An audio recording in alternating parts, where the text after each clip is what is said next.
Okay guys, we have an update video finally for you. This is a year later.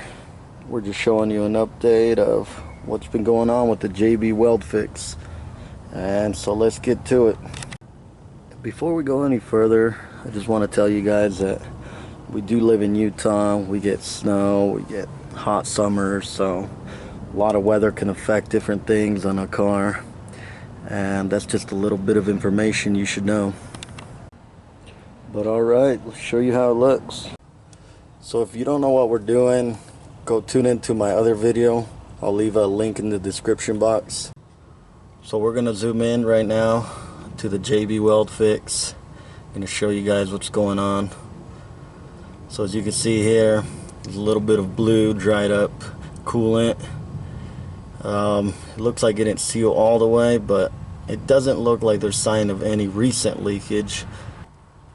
I am going to have to add a little bit of coolant, but it's not much of a problem. It's barely any, but that is what it looks like. But from now on, we're going to take down the mileage. Okay, so we're at 187 miles, so we'll see where we are from a year from now.